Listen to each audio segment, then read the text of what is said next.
And dahil sa maraming nagtatanong paano gamitin si Demure Rejuvenating Set natin and si serum natin with serum na sabay, ayan, i-share ko sa inyo paano siya gamitin. Marami na ako mga videos nito paano siya gamitin, pero gawa ulit ako ng videos para sa mga hindi pa aware paano gamitin ng sabay si serum with Demure natin. So, let's go!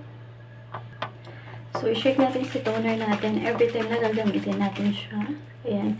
Kahit maparami kayo ng lagay kay toner. Gabi ngayon, mami. So, ngayon tuturo ko na lang sa inyo yung with the rejuvenating cream. Ayan. So, apply tayo ng toner mga mamshi, mga beshi ko, mga ante ko. Ayan, mga ate ko ha. Ang ating Demure Rejuvenating Set para sa mga hindi pa aware dito. Si Demure po natin is rejuvenating set siya na hindi matapang. So, bakit hindi siya matapang? Wala tayong pagbabakbak, walang downtime, no half day ng bonggang-bongga. No tiis, ganda guys, as in, no downtime. Kahit kayo ay mahilig mag-makeup, walang problema. Kasi si Demure po natin is mild lang po siya, hindi po siya matapang. Hindi siya katulad ng mga rejuvenating set na super tapang and super bakbak sa face. Ayan. Marami tayong natanggal na mga dirt sa ating mukha siya sa katawan natin, sa liig natin. Okay, after natin mag-toner, of course, ano next natin si serum.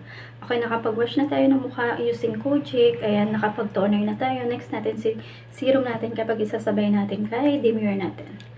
So, apaka-easy lang siya gamitin mga mami. Hindi kayo mahihirapan kasi mayroon pa instruction sa likod paano siya gamitin. Ayan. Maganda to si serum natin kasi for moisturizing din siya. Nakaka-help din siya mag-reduce ng ating skin blemishes. Ayan mga besh. Ayan, of course, papaano na natin yan. Papatuin natin bago natin ilagay si cream natin. Ayan. Aluin natin ng fan. Ayan, so tuyo na yung ating serum sa mukha. So, tingnan nyo mga mi, hindi malagkit si Glass Skin Facial Serum natin. Kahit nag-set na siya or nag-try na siya sa ating face. Yun yung kagandahan kay Glass Skin Facial Serum natin. So, after natin mag-apply ng serum, ano na next natin? Pag sa gabi guys, is si Rejuvenating Cream. Pag sa morning naman, is si Sunblock Cream natin. Okay, pag sa morning mga moms, Sunblock Cream ang i-apply nyo. Tapos, Rejuvenating Cream sa gabi. After nyo mag-serum guys ha, lagi niyong tandaan, mauna si serum bago yung mga cream. Okay, apply na tayo ng rejuvenating cream, guys. So, konti lang tayo, kuha lang tayo ng konting amount, mga mi. Mga ganyan lang. So, si rejuvenating cream natin, ang ginagawa lang nito sa skin natin is for healing or pampakalma. So, no need na ng bonggang-bonggang dami ng pag-apply, mga mi. Ayan, enough na yan. Ayan, maglagay tayo ng konti dyan. Tapos, spread natin yan nang huwag pa ulit-ulit mga moms. Mga ganyan lang is enough na.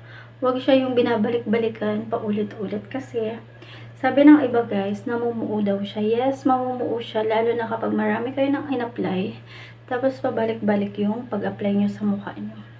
Ayan, see?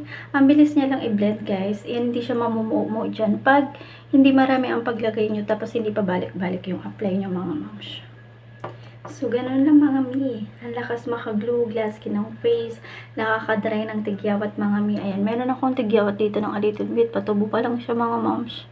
Ayan, yung mga tuko, ano yan, mga dark spots. Ayan, ginagawa ko dyan si retinol ang inaano ko. Kaso, pinahinga ko muna si retinol, kaya na-demure ako mga moms. Ayan. Dahil sa mga hindi aware paano siya gamitin ha, ganun lang po ang paggamit. After mag-wash ng face, apply toner, tsaka serum. Bago yung mga cream, serum muna yung i-apply nyo. Ganun lang mga ate ko ang paggamit ha. So, ayun lang mga beshi ko. Thanks for watching. Bye.